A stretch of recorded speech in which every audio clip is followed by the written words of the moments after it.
Alright guys, welcome back to another episode of Trending in T.I.Studios. I'm your host Ben. We're back. We are going to be reviewing Season 7, Episode 5 called Go Getters, The Walking Dead. Remember to like, share, and subscribe and comment down below after the video. Here we go. We're going to get right into this. So we see Maggie waking up, and we see that Maggie's okay. And in fact, the baby is okay as well, but that she needs to stay. We also see Carl and Enid, or not, sorry, so we see Carl, Michonne, and Rick.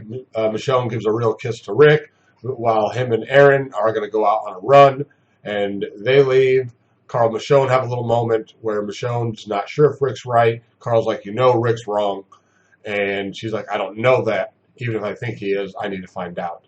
So Michonne leaves as well, and then Carl has to chase after Enid, and she leaves. Now we go back to Hilltop, and we see Maggie and Sasha at the gravesite of Abraham and Glenn. Maggie leaves her Glenn's watch that was given to him by Herschel to show that basically he was accepting Glenn being with his daughter, and she left that on the grave. And then from there, we saw Jesus come with flowers, told them that was a symbol that it was a symbol of strength, and which was really cool because we also, a lot of people, I'm not sure if they missed it or it just wasn't a big deal to them, but he also left flowers on Maggie's bedside while she was recovering. And so that shows that he was trying to give Maggie strength. So then Gregory comes out, and Gregory's all like, they got to go. Like, no, these are the people that helped us. And they, he's like, nope, they got to go. He still calls Maggie the wrong name, calls her Marcia. Then Sasha's like, no, she's got to stay. She's pregnant, and Gregory's like, that's not my problem. But he's not a dick, according to him. They can because it's already getting late. They can stay till morning, but they got to leave in the morning. Well, then at that point, it gets to be nighttime. Maggie and Sasha are getting ready for bed, and there's a loud music coming from something. They look outside, and there's a bunch of fires, and the gate is open, and there's a car that's been chained. All the windows have chains and bars around them, so you can't open it, and locks. And so Sasha goes outside. Maggie climbs the roof of the trailer she's in and looks outside, tells Jesus Sasha's out there by herself. Sasha's out there trying to figure out how to open up the cars while she's killing some walkers. Jesus comes out, goes all kung fu on some walkers.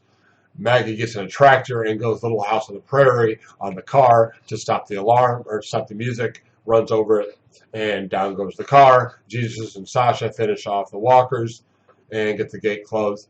And then the next day, the Saviors come, and they, while they're coming in, Gregory says to put the girls in the closet. Jesus does that. Simon, one of the right-hand men of Negan, comes in, and he has a nice long talk with Gregory. Gregory basically pissing his pants and kissing ass. At the end of the conversation, Simon's like, is there anything else you have to tell me? Negan doesn't, or Gregory doesn't say any words. He's just like, yeah. Well, he doesn't say one word. He says, yeah. Nods his head. And he takes him to the closet where he thought Maggie and Sasha were, opens it up, and it's just his favorite bottles of alcohol. Simon's like, you shouldn't have. How nice. I don't like this, but Negan will love it. I'm going to take credit on this one. Thanks a lot.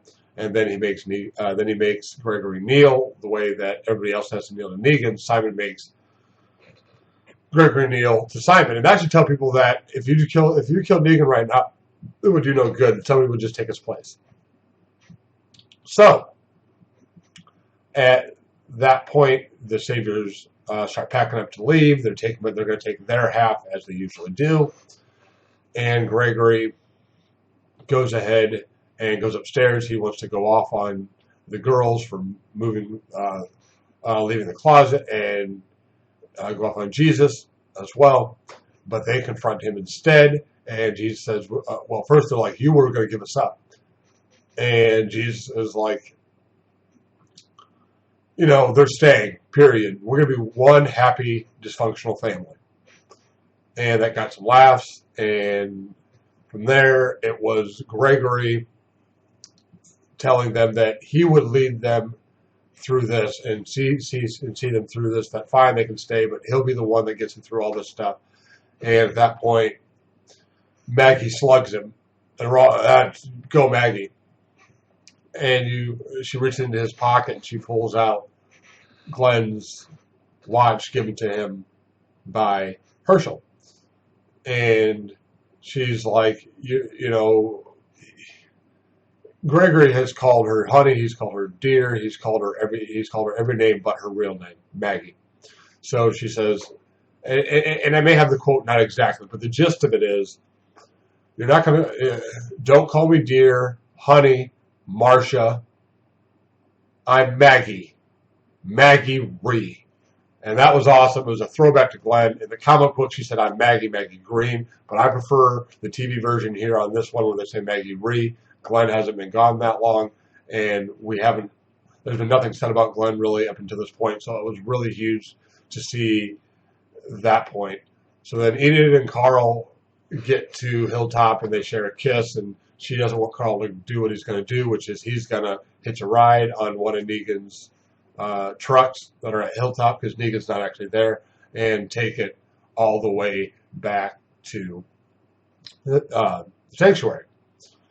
And Enid's like, but I can't stop you. And Carl, we see his first kiss. Our little boy's growing up. Carl's growing up so fast.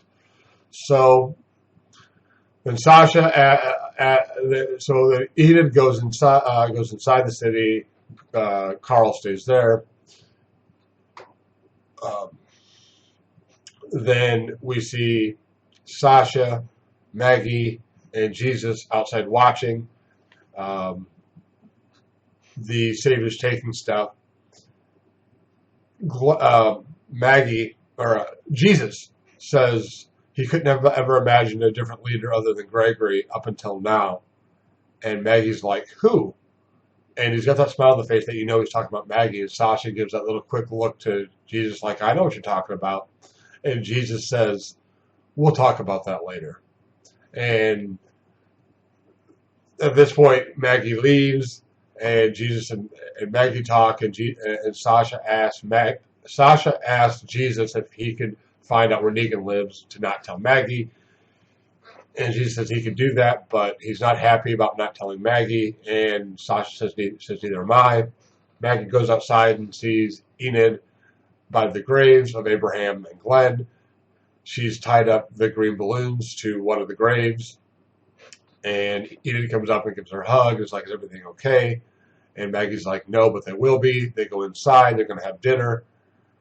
And they're talking. And then Sasha comes in. And she asks about the balloons. Turns out that she put them on the wrong graves. Maggie says that she didn't have the heart to tell her. Glenn would have. Because Glenn wasn't a good liar, as we all know. And the girls hold hands and share a prayer. Girl power, baby, love it. The prayer, we all know I'm not religious, but that's awesome with the whole girl power thing. I love it a lot. And the episode ends, we get to see them working hard as a group. We get to see Sasha smoking Abraham's last cigar and sharpening her knife, letting you know that it's almost like I'm ready for war. And I think she's going to get the Holly treatment, but I'm going to leave that where that is right now and explain in a little while. So, in a further episode. So, how many stars does Season 7, Episode 5 Go-Getters get from me? How many walkers? We're going to give it a nice 4.2. Another solid episode.